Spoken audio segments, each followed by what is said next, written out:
Satellites? A satellite represents a journey, information gathering, this journey around the Earth. Welcome to Satellite Haiku. It's been a couple weeks. It's been a couple of weeks. Catch me up. What's going on in your world? Oh, I don't know. Not too much. Feeling a little stuck and a little lost in this in this incarnation at the moment. But like a we'll see. Metaphysical end. Yeah. Yeah, I mean, I still, it's still a struggle to find work, paying work. So that's my struggle at the moment, and yeah, I don't know. It's tough out there, and it's just getting worse. The job market's just getting worse. Do you want to get like a full-time gig, or do you like doing consulting and freelance stuff? Well, I kicked myself a little bit because I was doing product design stuff, and there's a lot of freelance work in product design, but I haven't done that for years. I've been doing product management, and I had designers reporting to me, and engineers and all that. But yeah, I mean, I shifted into product management because I had been like reporting to PMs, to product managers. Mm-hmm. Like when I was a product designer, they were often the people I reported into, right? And it just seemed like career path-wise, product management was the place to go, kind of to the next level. And but man, I look at it now, and there's so many design jobs out there, and I don't have a portfolio anymore. When I look at my portfolio, it's like, I mean, I have tons of work for mobile devices, in the first generation of the iPhone and the Android devices, right? Like, none of that is useful portfolio work anymore. So yeah, I mean, to your question, would I work freelance? There just isn't much freelance for what I do. Yeah. Yeah, that's kind of the answer. But I would. I mean, I have had a couple of short contracts, and I did one pro bono gig that was like 5 months long. And I have a friend that has a startup. I could do some free work for him. And, that might pan out at some point if his company makes money. So yeah, there are things I can do to keep me busy, but yeah. I mean, my other problem is I don't love this work, you know what I mean? So it's like I need a job, but it's like I'm 57, and I just think I don't love this tech work really. And so the idea of working really hard to get another tech job is not exciting to me. And I don't know what else to do. Like everything else that seems viable, it's like, oh, well, you can go into that, you can make this career change or that career change, but there's like 2 years of school, and then 2 years of, I mean, even for like, so I if I wanted to become like, if I want to do therapy work or something like that, there's different certifications, and they all take 2 years of school and then 3 years of practicum work, right? Or if I wanted to do, even if I wanted to do something like seemingly trivial and simple, like home appraisers. There's a shortage of home appraisers, like in the real estate industry, right? You just go into houses and you fill out a form, and you look at the comparables. Dude, it takes like 3 years to become a home appraiser. Like, no wonder there's a shortage. It's crazy. Like, there's tests you have to take, which is easy. You study for the test. But then you have to basically be like a shadow appraiser, like working with another appraiser for like, I think it's like 6,000 hours of work before you're allowed to start doing it by yourself. Like an insane, like it would take like 2 years to do 6,000 hours of home appraising. Wow. At least. Well, so like everything else career path wise that you could, I could sort of do that on my own time. Like appraising homes, you kind of just make some money on the side. No, you can't just make money on the side. You have to commit like 2 years of your life to doing it, right? Like it just is. Yeah. Anyway, I'm just a little bit at a loss and feeling a little stuck. Well, you're definitely heard. I hear you. My wife is going through a similar thing. as a scientist and trying to figure out like to leave academia after, getting a PhD years ago. And, and actually, so the first thing I'm going to do like an ad, because remember, this just is sitting on my book. This is sitting on my desk. Oh yeah. Designing Your Life. Yeah. And here's my pitch. Cause we did like the beginning part where you write down like the 4 like buckets, like work, health, love, and play. And then you like write down what you want your life to look like, and then you rate them. Like, what's the? I have such trouble with those questions. Like, what do you want? Like, I have such trouble introspecting like that and figuring out what I even want. But go ahead. Yeah. So we did that part, and then we kind of just dropped it. Like, it's like we're you're supposed to do. And I got the idea of doing pilot projects, which I've just been doing it unofficially. Like I've been. For those listening to audio only, we're talking about designing your life. Yep. The designing your life. Process, 2 Stanford professors. So we're talking about the book, Designing Your Life. I always call it Redesigning Your Life because it's sort of, when it's taught at Stanford by Bill Burnett and Dave Evans, it's taught to undergrads to build the career that they want from scratch. Yeah. But lots of people like me are using it as like second act, like reboot yourself, figure out what you want. And it's really just like a product design. They use product design methodology, which you are familiar with. Like, it's like you take in all the what are they called, requirements, and then build then you build a prototype, and then you test it, and then you see what's wrong and try to revise it, keep revising it. So the idea is like you don't need to be perfect from the beginning. Yeah. Anyway, so my wife and I hadn't looked at it for a bunch of years, and she was feeling really frustrated too. And we flipped it open to the section on like, applying for a job with a resume. Yeah. And the guy they're very into statistics and data. And the guy's like, how many times in your life have you gotten a job when you literally applied, filled the resume out with the cover letter, sent it in? They're like, it's almost always word of mouth or someone knows someone or you're talking, Yeah. And he goes, so don't forget that like all these social media companies like LinkedIn want you to think that using their sort of mechanisms and their algorithm will work, but it's kind of rare, right? I don't actually know the statistics on how successful they are, but like dating. No, apps, it's really like minuscule, yeah. And so it's depressing to go through that grind, knowing that like this is not the way to get a job. On the other hand, like when I say the job market's bad out there, I have a good network of people, right? Yeah. But like, so there are people I've worked directly with who know how it is to work with me, right? And so they would be happy to work with me again. And they either work at little startups that aren't hiring anybody because they're small, or they work at giant corporations where it's like, oh yeah, there is a job over in that other group and I don't know the hiring manager, but I can kind of put a word in for you with them. I never met them before, but like, I'll boost your resume. I'll refer you. I'll tell them that, hey, I know a guy, but that guy who's never met my friend, right? That hiring manager, that woman or guy or whatever, is probably getting other people from other connections, right? Along with people they know.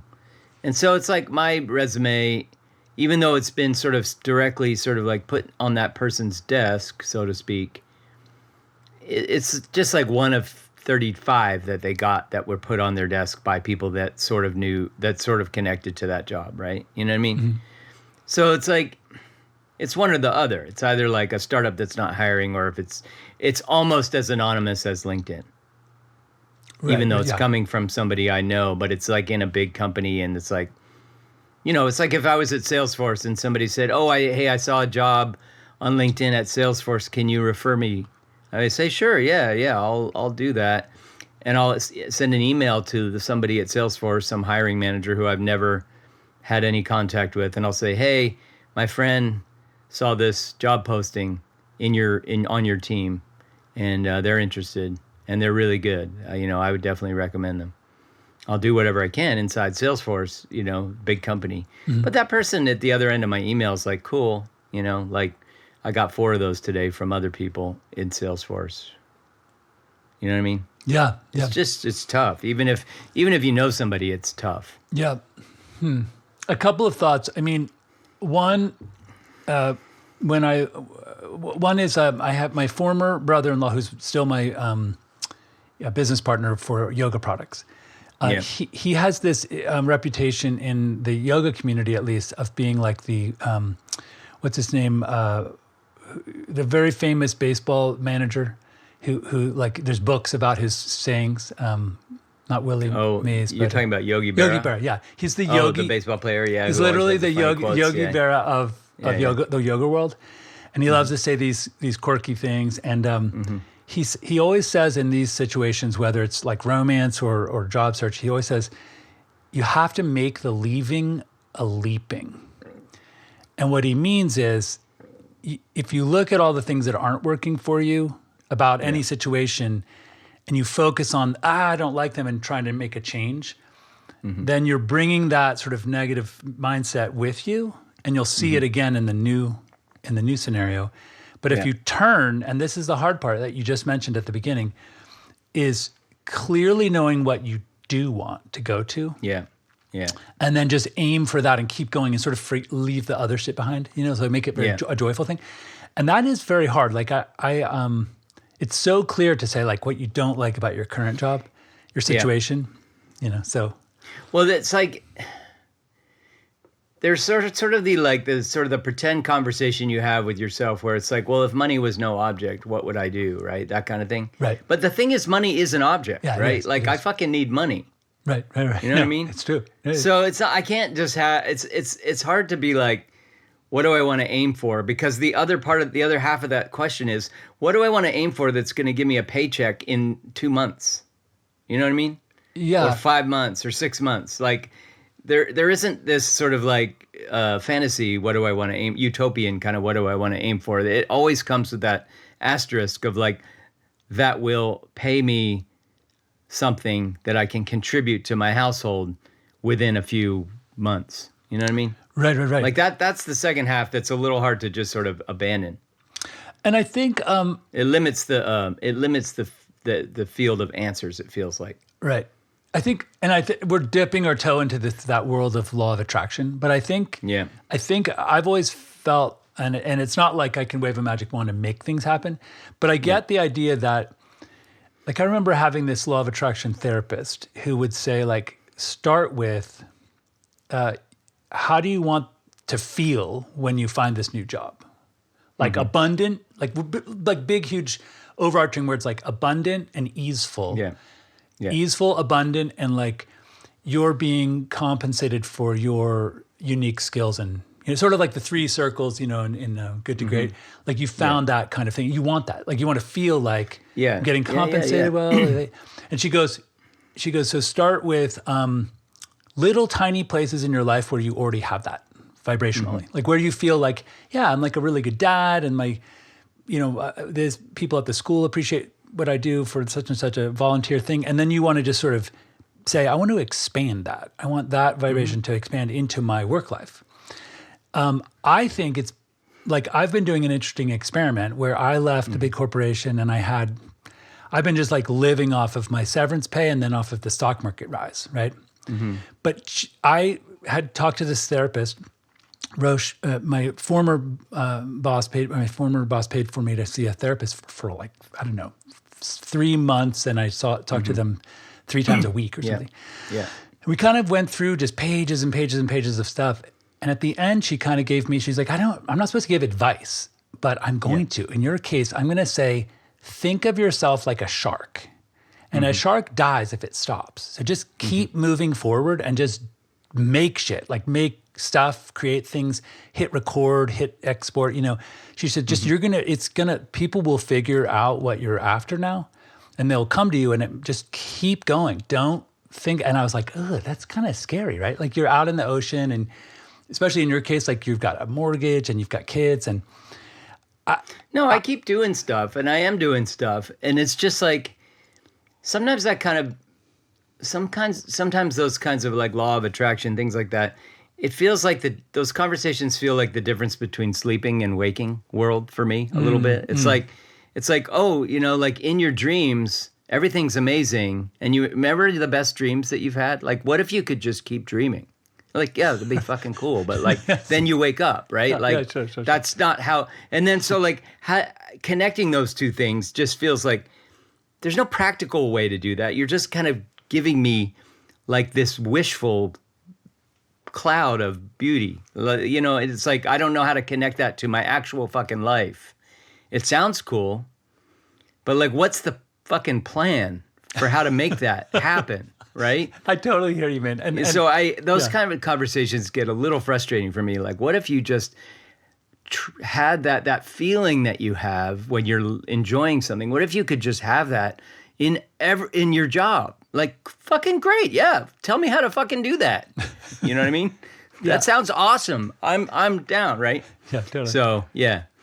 There was a guy I saw on TikTok. He was talking about he was talking about his debt, or like a debt collector called him. I don't know if this is real, but he kind of was, sort of like recapping the conversation. He's like, yeah, so I couldn't pay my rent. And so like my, I got this phone call from the property management company, and they were like, yeah, you need to pay your rent. And he's like, yeah, totally. I definitely do.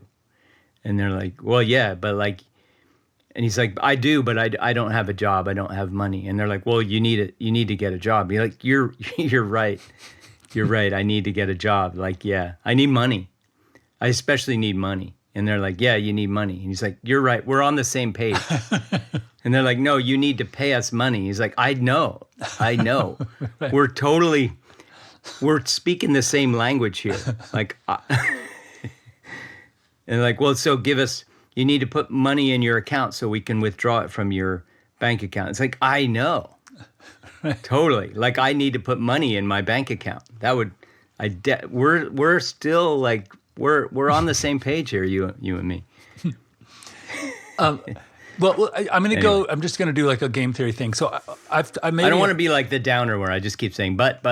Yeah, no. Because I've been there myself, and I totally get this. And I remember when I went through a period where I had sort of doubled and tripled down on being like the yoga graphic designer. Like I had yoga studios that were kind of related through this one particular guy, and then Prana were like my only clients.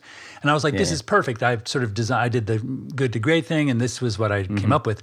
And then unbeknownst to me, the dude kind of melted down, and all the yoga studios closed, and I was like a pariah. Like no one wanted to talk to me. So I remember going up to two friends in the yoga studio lobby and saying, I need a job. Like, it's so weird. I've been freelance for 21 years, but now I need a job. And they were like, come on in. This dude just, someone became sick and they're taking a leave of absence. You can do like 2 days a week. And that was my first corporate job ever. It was like a 7-year cycle. So I do remember that kind of desperation moment. But my point is that, so I remember my former videographer, who now works for like a big medical school in Tucson, pinged me on like a Friday afternoon at like 4:45 and goes, hey, sorry last notice, but there's a job open where it's like the manager of the video team, which is basically you would be my boss again, the same exact job, read it and apply. And as I read it, it was like, negotiating budgets for your video team to make films, and like you're going to, present to the board 4 times a year. And like my heart just sank, and the money was super good. I was like, damn. And I was like, I could do that job in my sleep, but I would kill it would kill me. Yeah, it would be soul crushing. So soul crushing. It would be a soul killing job. Yeah. And I just said, I called her back and I was like, I'm really sorry, but I just want to hit record and hit export, and I want to make things. I have to make things.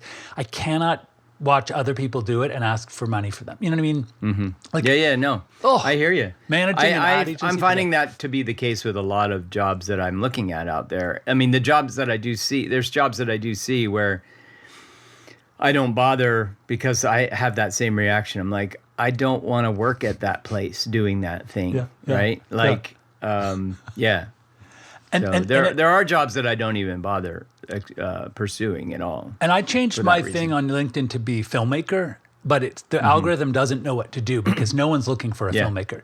So they keep pitching me these creative director jobs, that's what I did. And fuck, man, the salaries are through the roof. But the job is like working for some medical insurance company for like $250,000 a year, being the creative director of their what? Like making their intake forms on their website. Like I can't picture like doing. Well, yeah, it's hard to be 57 and be like, that's what I'm gonna do next, right? You know what I mean? Like if you were 27, you'd be like, yeah, I'll do that for a while. Especially for that kind of money. But we've done that shit for a while. Yeah, we know exactly. And a while again, and a while again. So like at my age, I don't have it in me to be like, yeah, I'll do that. You know what I mean? Yeah, it's hard. No, it's hard. And the last thing I'll sort of say about, because I hear where you are, and I've sort of been there. Like I did what you just described, where I took about 2.5 years to learn how to be a cinematographer and a videographer. And it's a lot. I look at all the videos I watch. There's like 500 things I've like watched and taken notes, you know?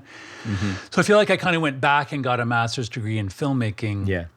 And now all of a sudden in August, the AFL-CIO national team said, we need a union video person for Tucson to cover an event. Cool. And I called around looking for someone because I was going to be out of town. And there's no one in Tucson. Can it do that? No. There's no one in Tucson. For those that are listening only on audio, there's when you hold up your thumb on Google, it makes a emoji. Yeah, I think I have mine turned off. I don't know where that is, but anyway.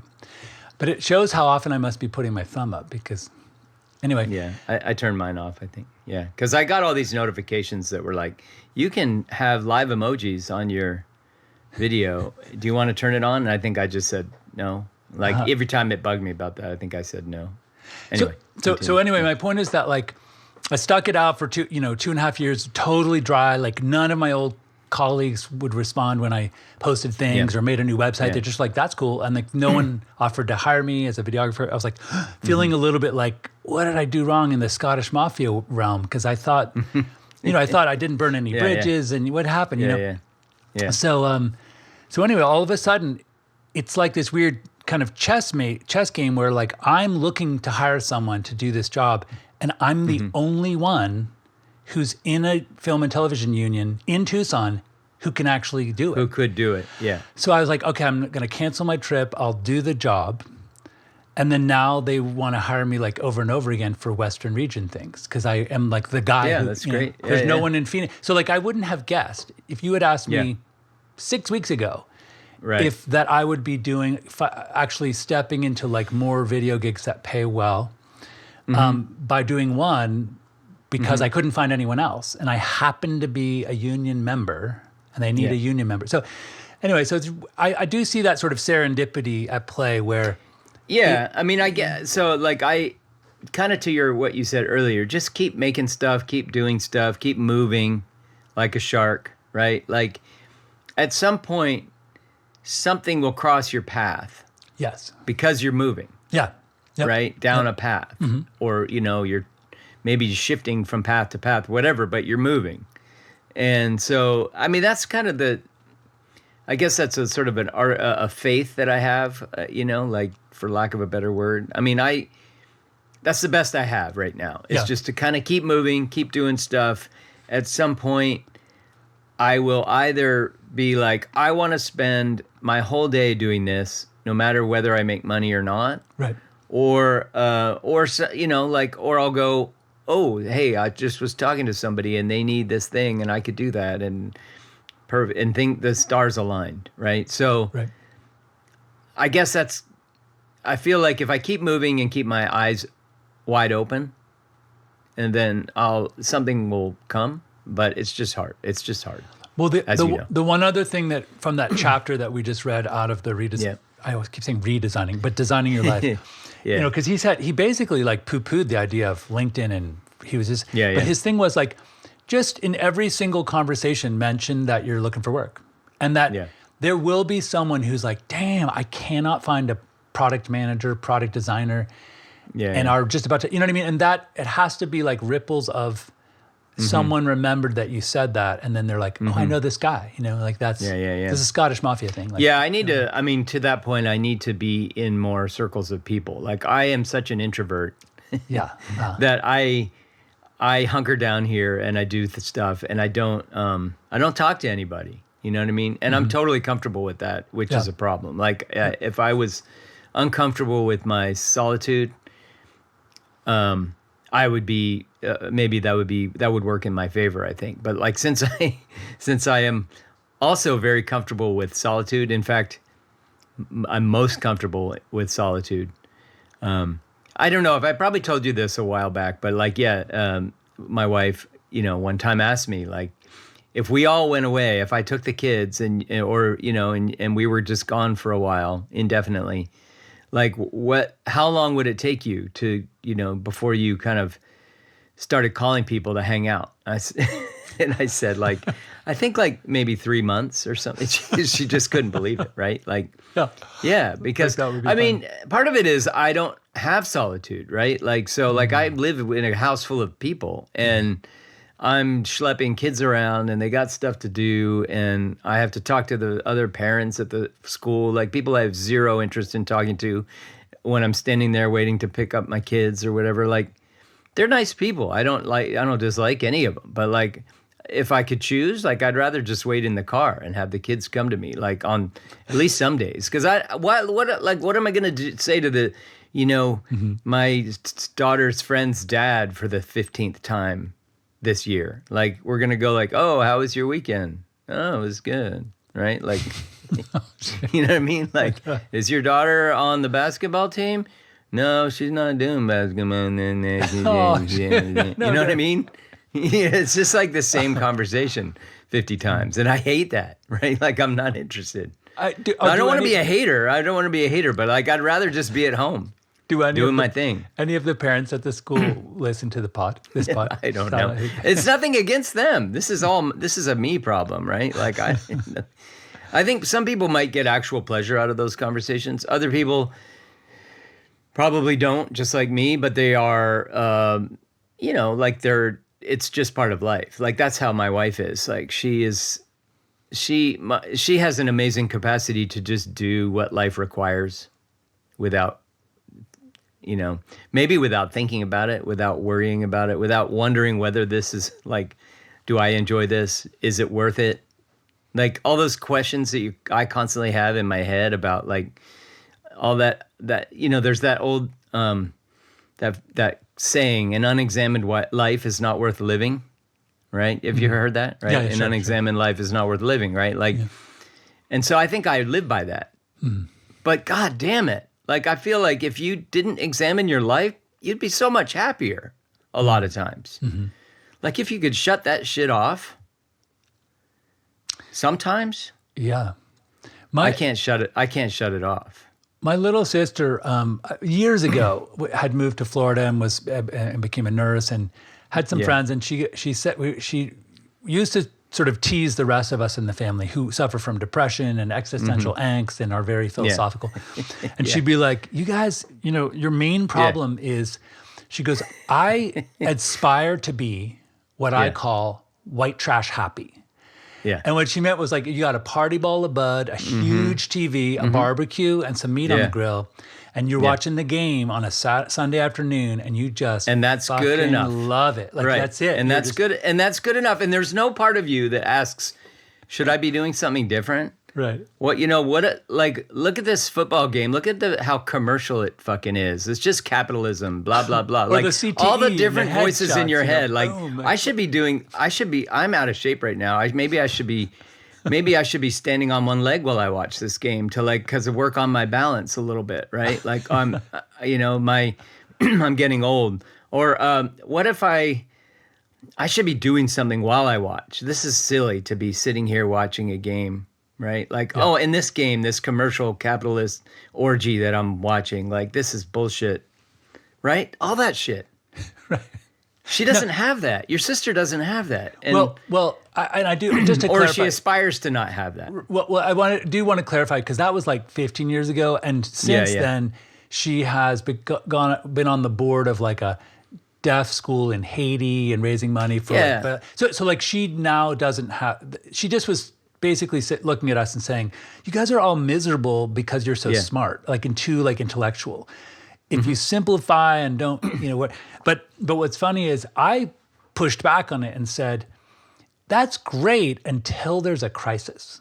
Because if that dude gets laid off from his welding job and can't afford his truck payment and a repo man comes, like that shit, that whole white trash happy shit, that collapses fast. Like it burns to the ground. Like they get kicked out of their house. I guess I think about it differently. I don't think about like, so what you're describing just with that little description is that white trash happy, I guess I understood it to be a different thing. Like, so the way you're describing it is if your white trash life kind of collapses, then you're not happy anymore. So the idea, what I'm taking from that is it sounds like your definition of white trash happy is that these things in your life are making you, are the source of your happiness, not your inner peace. Because if you had inner peace, your life, you could lose your TV and your welding job or whatever, and you would still just kind of do the next thing you need to do to be happy. Like you have inner peace. So that's a really that's interesting kind of point. how I was. That's how I was sort of taking white trash happy. Is that to what I said, like the unexamined life is not worth living. It's like flipping that around and saying if you examine your life all the fucking time, you're going to be miserable. So if you just do the stuff, if you just accept things and kind of do stuff and just like, you're not wondering like, why did this happen to me? Maybe I deserved it. Or what's the next thing I should be doing because, I could do that or that. And you're agonizing over each choice. And I guess that's the examined life I'm talking about that is miserable. That is when she said, you're all too smart. It's that examining of everything all the time that is making me miserable or making us miserable. And if you didn't do that, you'd be less miserable. Well, so it's not about the externalities. Yeah. No, and that's a really very interesting point, and it's an interesting philosophical construct because I think in that model of white trash happy, you could say though that if is part of the happiness. Let's call it surfer dude happy because remember you and I used to talk about Spicoli and how like it would be nice to be Spicoli the simplicity from Fast Times at Ridgemont High, sure, right? Sure. Like he's just happy and. He's not worried about whether he should be happy. Or dirtbag happy, because in the climbing world, dirtbags just want to sleep in their car and climb Yosemite every day. Dirtbag happy. It's that same kind of guy. Snowboarders, rock climbers, surfers. They don't want to like try to have a mortgage and have to have health insurance. But even in that case, like dirtbag happy, if you take a whipper and you break your ankle and you get a $40,000 ER bill, and you got that hanging over your head, that's no, so it's not, it's, I guess my point is that like. Right, but there's no part of you that's like agonizing over it because of some inner thing. You just have a problem that's happened to your life from the outside. You don't have some inner voice that's also agonizing over shit on the inside as well. You just have this outside problem that you have to face. I remember, sort of unforgettable lesson from my law of attraction therapist. My appendix burst just one day out of the blue. Like I was actually, I brought a breakfast burrito at Time Market for this unhoused man that I knew, that I'd been kind of working with and getting to know. Yeah. And we were eating them together and it was like a sword, just like right in my side, and I went home and slept and I ended up with a burst appendix, and they did it open. It took me like a year to recover. And I was really miserable. I went through, opioid withdrawal and shit like that. And I remember she said, oh, wait a second. Your mindset, you're looking at this as if you're being punished because you think you deserve this. Like there's for some reason, like karmically, you've done something that's causing you to experience this. But she goes, it just fucking happened. Like if you look at the statistics, there's zero correlation with health, with exercise. People just, appendicitis is just like a lightning bolt from Zeus, Yeah. And I was like, interesting. Like I am, like even my divorce, like I projected onto it, like it's happening to me because I suck.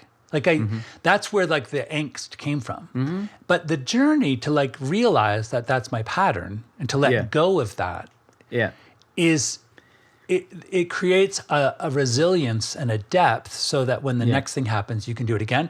Whereas if you've just sat there coasting along Spicoli happy or dirtbag happy, you're going to have to, if you have a tremendous loss or a grief or some unexpected thing happens, you're denied the things you love, like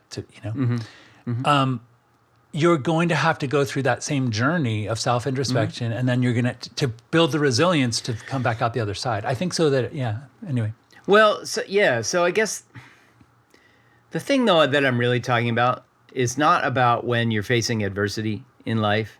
I think the time where it really makes a difference, this inner peace, this inner happiness, this unexamined life, is when everything in your life is already good, right? That's when the fucking anxious, examining life people are there. Like, that's when it's really unnecessary. Yeah. Right? Sure. So when we're talking about sitting and watching that football game, like, there's the kind of person who can sit and watch it and drink that beer and have the stuff on the grill and whatever. And then there's the other person that's like guilty about the fact that they're watching a football game and it's this capitalist orgy. And should I have bought the organic meat? Because that's better. Or I shouldn't even be eating meat. Like, meat. Like, why are we eating meat? But that's there's too much just soy, wrong, right? And it's, right. And then it's like, right, what else could I be doing with my time that's better than this? Because I'm just watching this.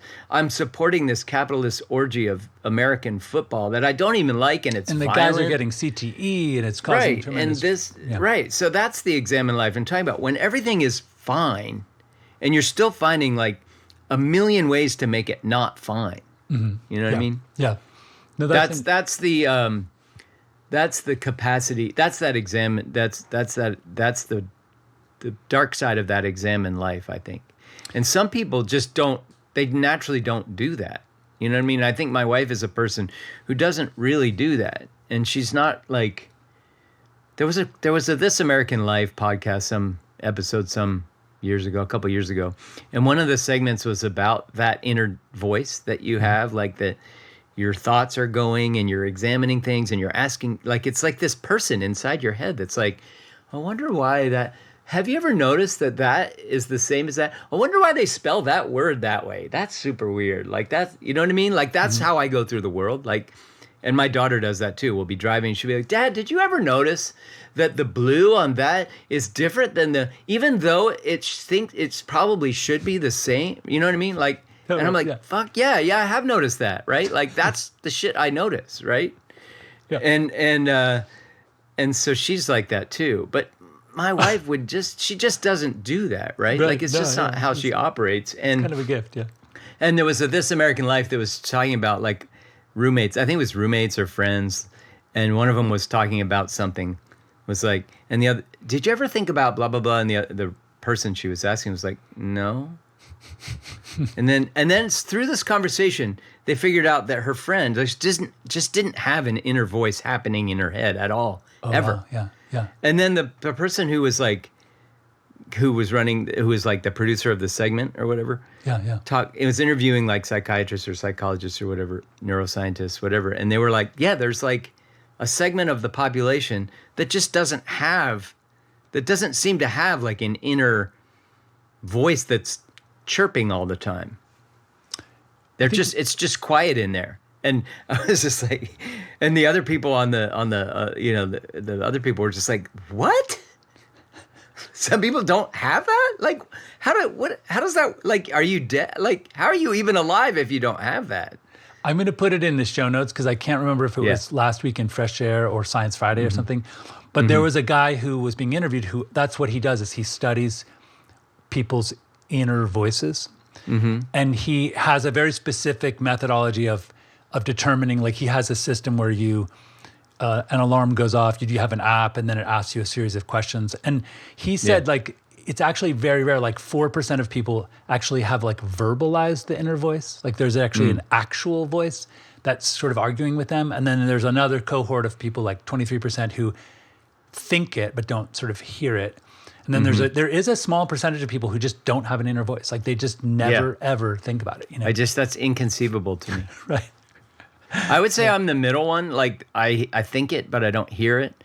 Except once in a while, like it will sort of coalesce into like something that's very definitive, like a definite thought that's in a cohesive kind of phrasing where it is real words, but that's rare. That's really pretty rare. When I was passing through, usually there's too many of the voices happening concurrently to have it be hearable.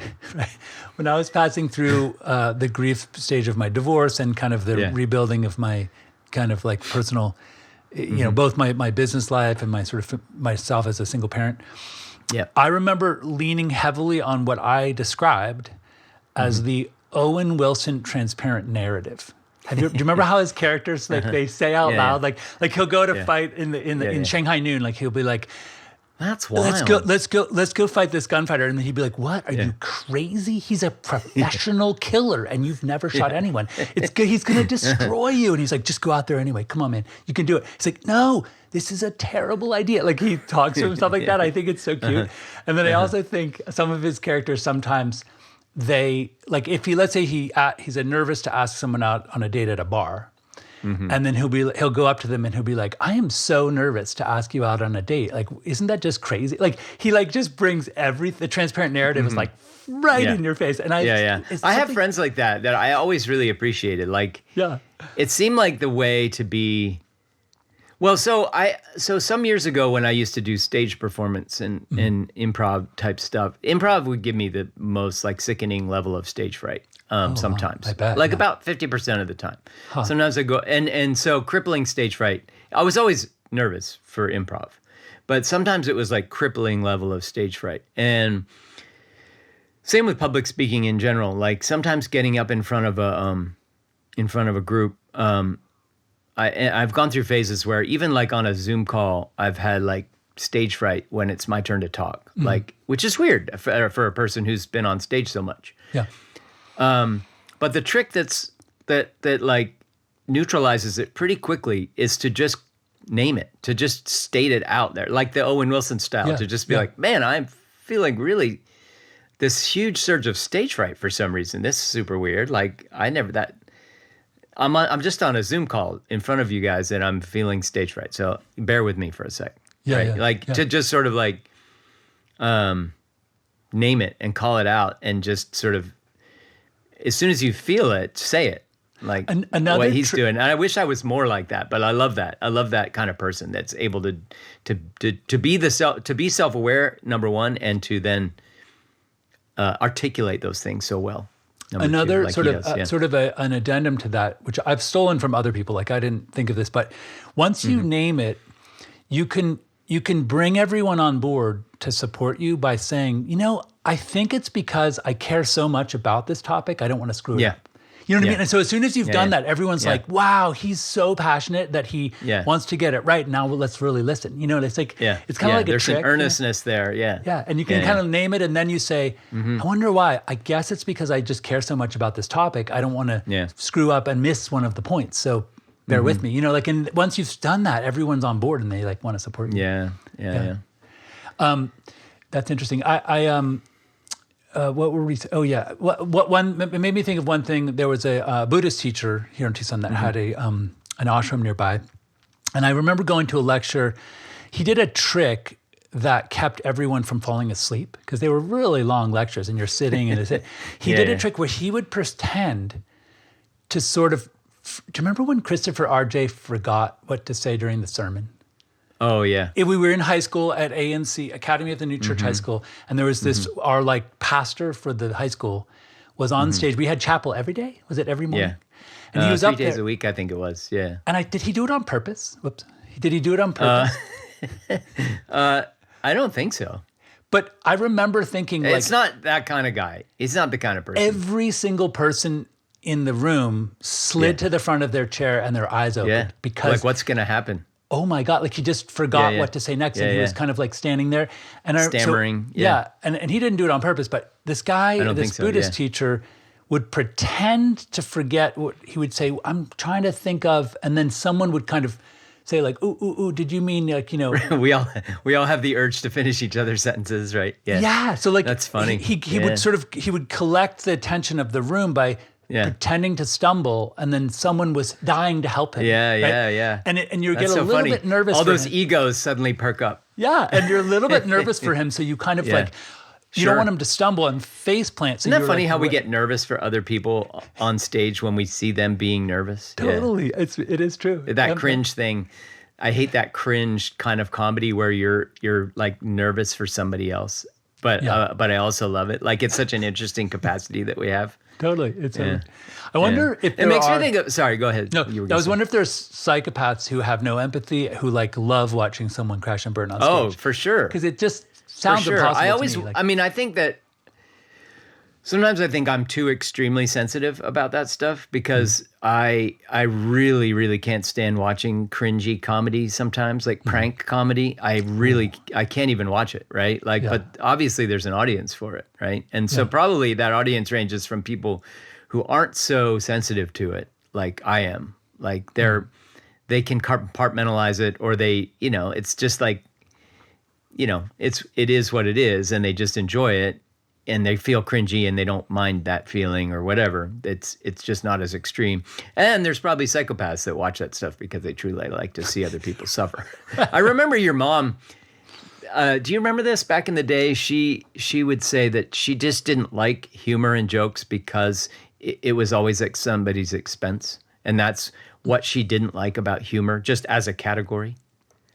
Yeah. Was that your mom? I think that was your mom. I think it might have been her. And I remember there was a time when, so Seinfeld was like extremely popular, but before that you had these like physical comedy people, like Jerry Lewis or something, right?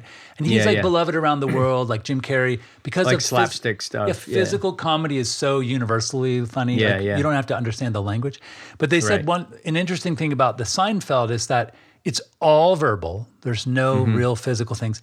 And it's all snarkiness, like people making sort of like... It's mean. There's a meanness to it, right? Yeah. And then I remember thinking, it's really a big relief when someone is self-deprecating. Like if they're going to be mean and they're just as mean to themselves, it somehow gives them like... like punching down is never a thing that's fun to watch, right? When somebody's punching down.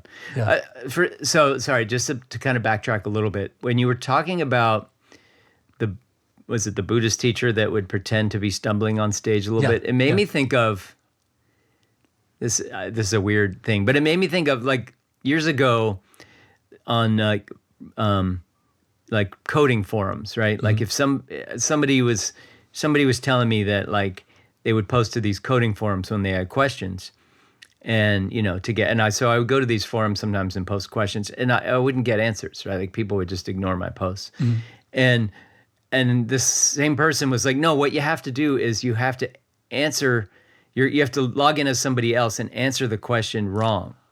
Oh, wow. That's a great idea. Give yourself the wrong answer. And then like people will jump in to correct it. Yeah, they can't stand to watch it sit there. Right. Interesting. So he said that's what you have to do. You have to make 2 accounts. And the second account answers the first, but answers it incorrectly. And then you don't worry, like within minutes or hours, you'll have the correct answer because people can't stand that. That's such a good trick, man. I'm gonna remember that for the rest of my life. And that's good.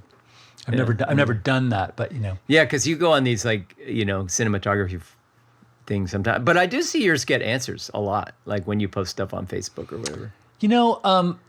In certain groups, like when it's very, very technical, and someone's solved a problem that, like I've run into like 26 problems that I've sort of somehow solved, and it's fun to just sort of, like I'll be perfectly honest and be like, I fucking plugged my, DJI motor into my camera and I fried it. Like it cost me like $600. All that stuff is the best thing about the internet. Like the internet has a lot of shit.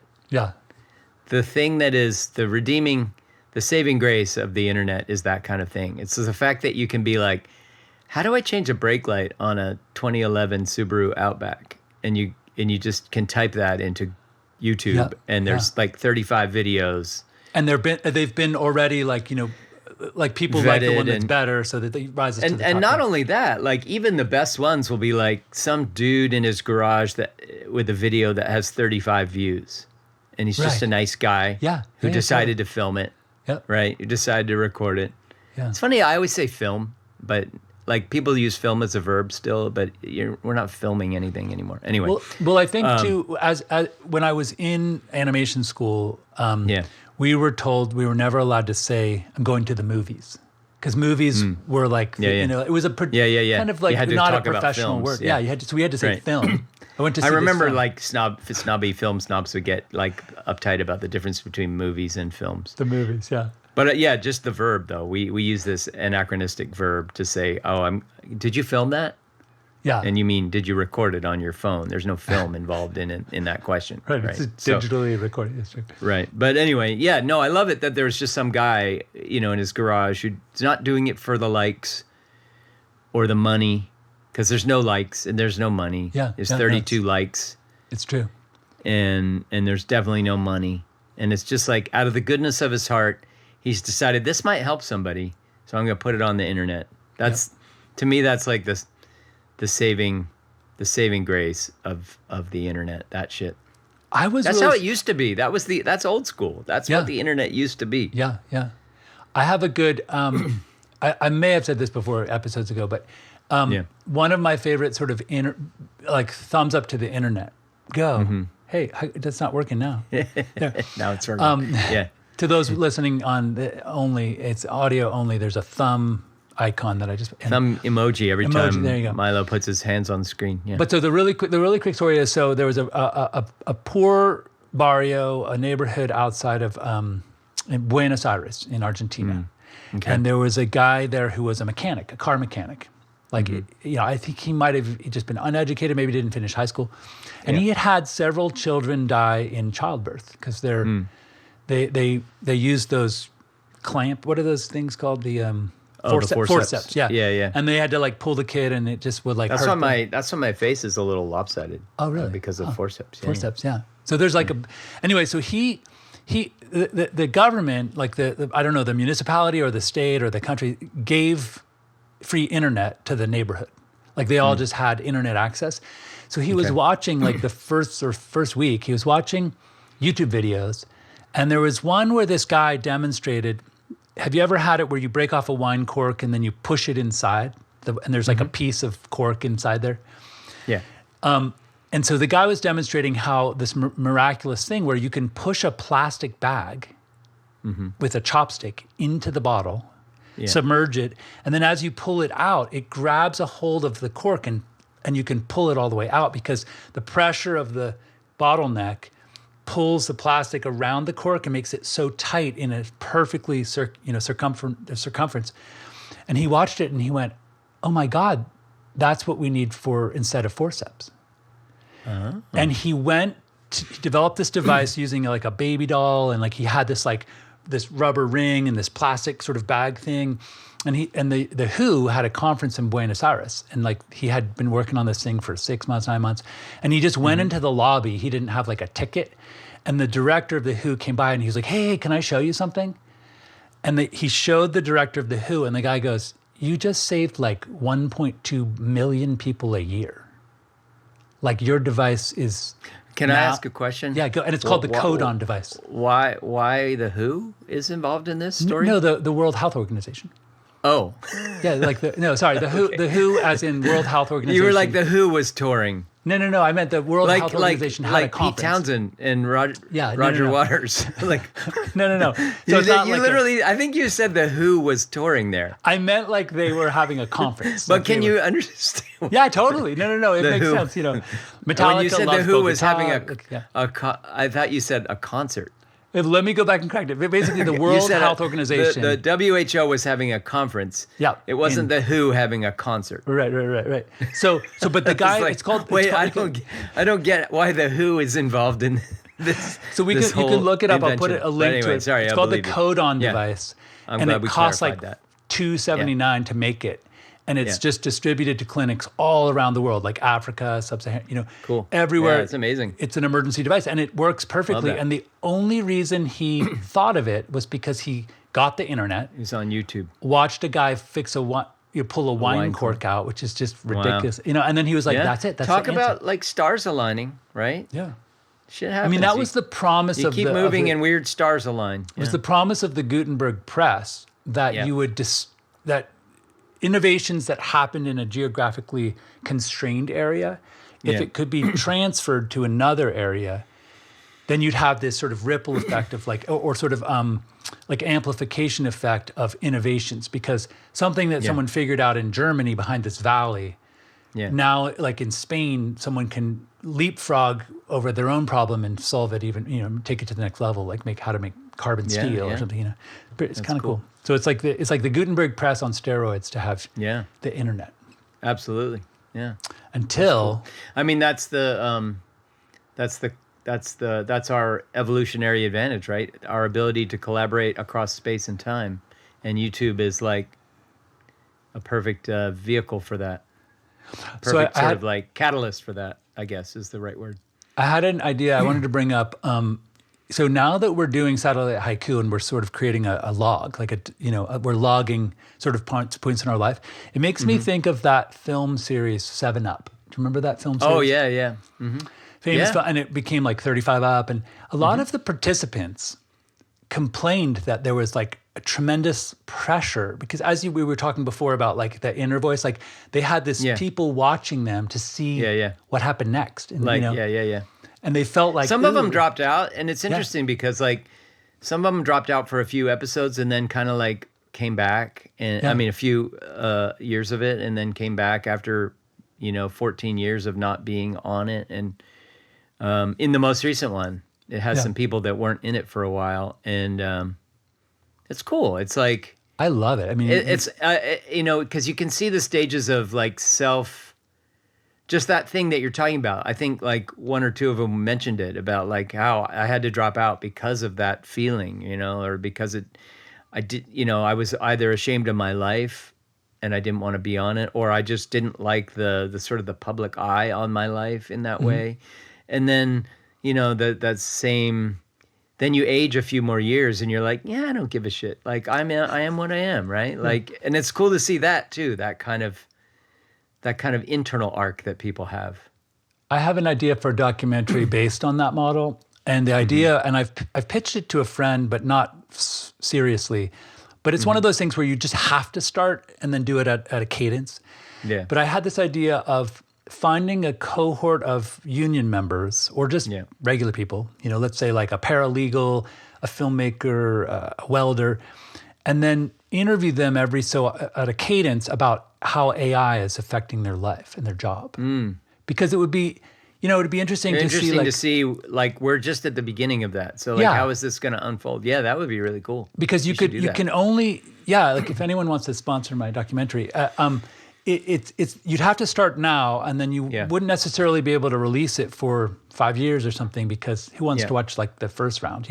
It's much more interesting the second round to see what changed. It made me think of, I just thought of somebody in my network who when I talked to her a couple weeks ago, and I was going to connect you to her company anyway, but like she might be an actually interesting person to talk to about that very question. That's why I thought of her just now. But anyway, she's a CEO of a company called Stocksy. Stocksy. Okay. They do stock. It's a sourcing company for stock photographs and stock video. Okay. And so they're always looking for more content creators, more artists, producers of video and photography. They have they have a big partnership with Adobe. Like when you go to Adobe's Premiere collection, inside Adobe's products, I think something like 20 or 30 or even 40% of the Premiere collection comes from Stocksy. Yeah, so that's like cool. Kind of where they get most of their cut. But anyway, so if you were looking for, if you ever do kind of just stuff that you go, hey, that clip would be a good piece of stock footage. Like some of the stuff you shot for the music video might be like some desert scenes or whatever that might be kind of just like, hey, that could be a thing. Yeah, that might be a place where you could put it. That's a great. Let's.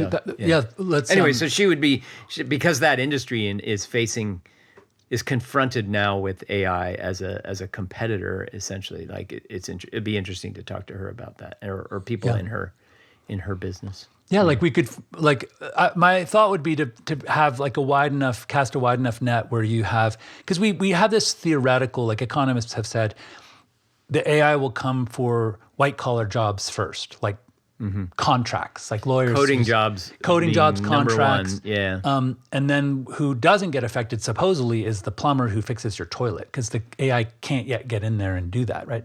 So like it's interesting to think like, but then there's automation like welding. Someone could bring a machine that just does it so much faster, never needs to take a break. Well, yeah. I mean, I wrote a thing about that recently about robot plumbers and the limits of extrapolation, I called it. But because of that very question, right? Like when you look at, so first of all, yeah, there were a couple good articles, a couple good sort of things that prompted that piece of writing of mine. But the companies themselves producing these AIs, the number one job they are explicitly targeting is coding. Like that's the one they are measuring themselves, their progress against most rigorously. Like that's the job they know, the people building these things, that's the people around them, right? So like the number one job they are looking to have AI do really well is coding and programming.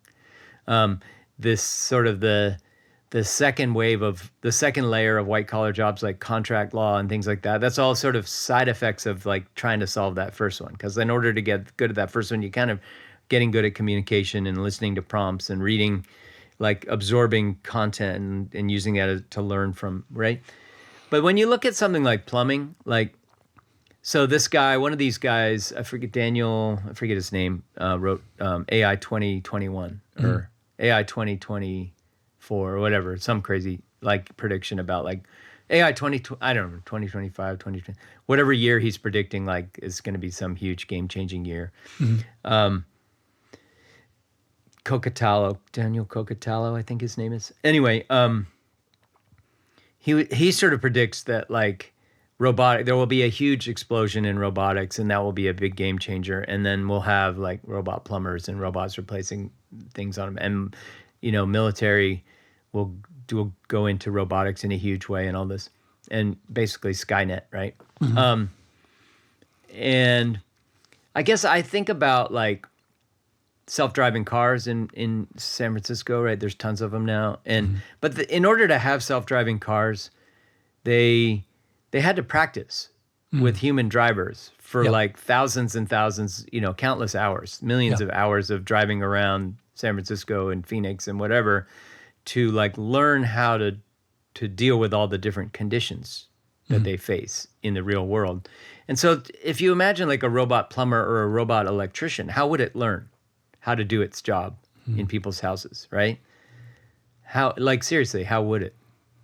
Like you were describing being a housing appraiser, you'd have to do 6,000 hours of shadowing. Yeah, so you'd have to have a whole bunch of people that agree to have like incompetent learning robots like ripping apart your house to figure out how to do the job, right? Like, right.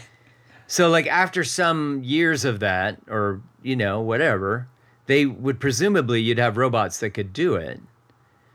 But short of like, what other way would they learn how to do that work? Except by learning how to do it on the job, so to speak, right? Right. Huh. So like you could, the other option would be to create like simulated houses, but like I don't feel like there's so many variables that would only appear in the real world that you couldn't really effectively simulate, right? And in order to create a realistic simulation, you'd still have to have real world data.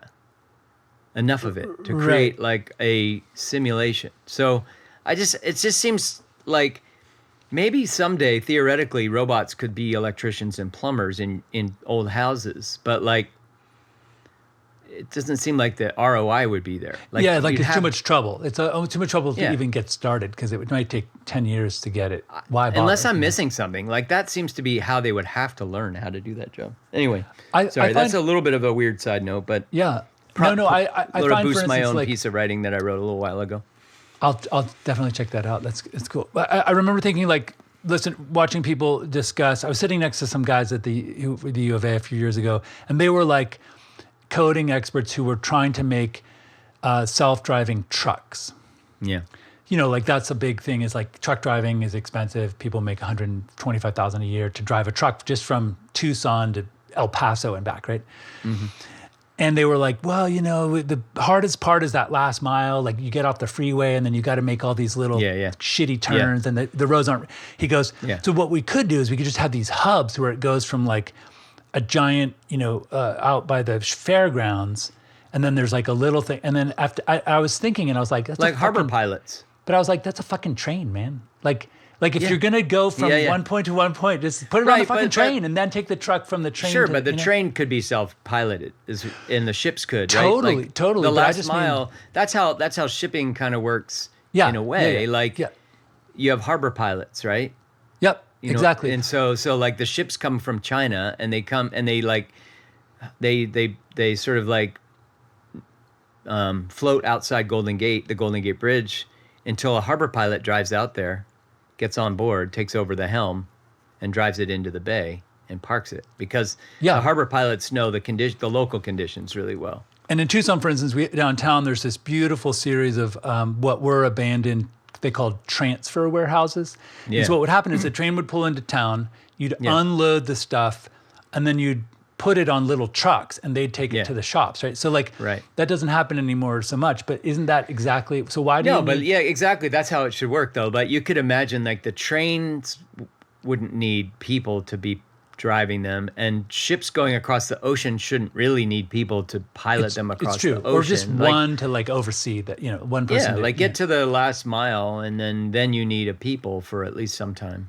Yeah, but my sort of point was like, you're trying to figure out how to make a truck into a train. If you're only going to take it from a hub, you know, to a hub, it's like, well, that's what a train does already. There is this weird propensity that like tech bros have of inventing things. Like, what if a truck is a train? There's some funny ones. Like, I think Elon tweeted something about like Hyperloop, his thing that he was going to invent. So he's like, imagine like a train, but instead of having just stations that are spread around really far apart and these like fast travel between stations that are far apart. Imagine having like a whole lot of little stops around a city. And people were like, you mean a bus? And I forgot in my model with the tech bros next to me at the restaurant is I think what made me think of the train thing was like, he was like, and if we're going to go from like an out of town hub to an out of town hub, we could actually attach like 3 trucks together and have one engine drive them. And I was like, that's a fucking train. You know what I mean? That's like, a train. That's a fucking train and it already exists. There's this weird tech bros inventing trains, tech bros inventing buses. Yeah.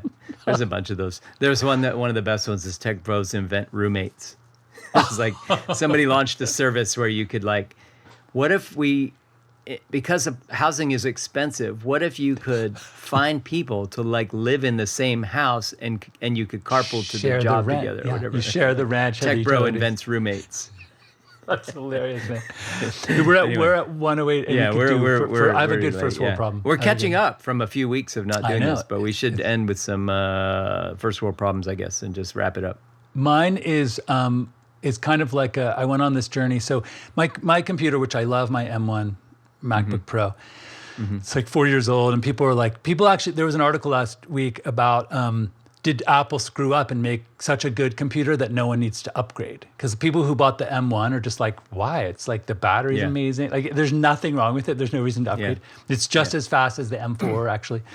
So my computer's getting more and more buggy, and when I try to install something, this thing called Security Manager hangs.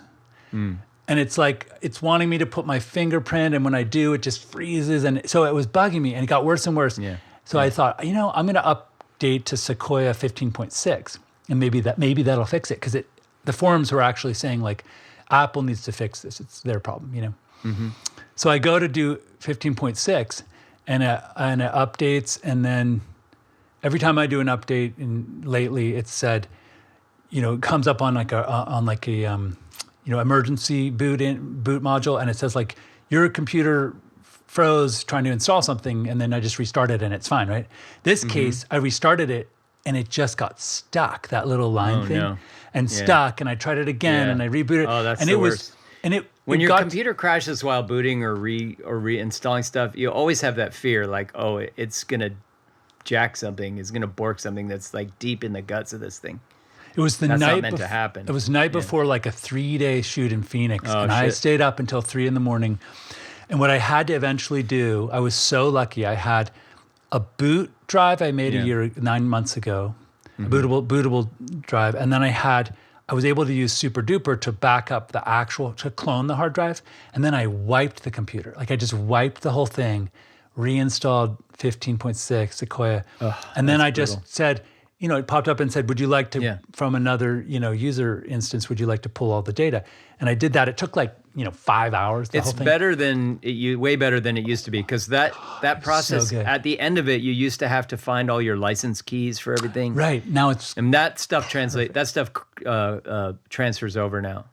Because I've had to do that recently once or twice too, where it's like, I remember being pleasantly surprised, because I remember back in the day wiping everything, and then I'm digging around for my Photoshop license. Like, where did I fucking put that?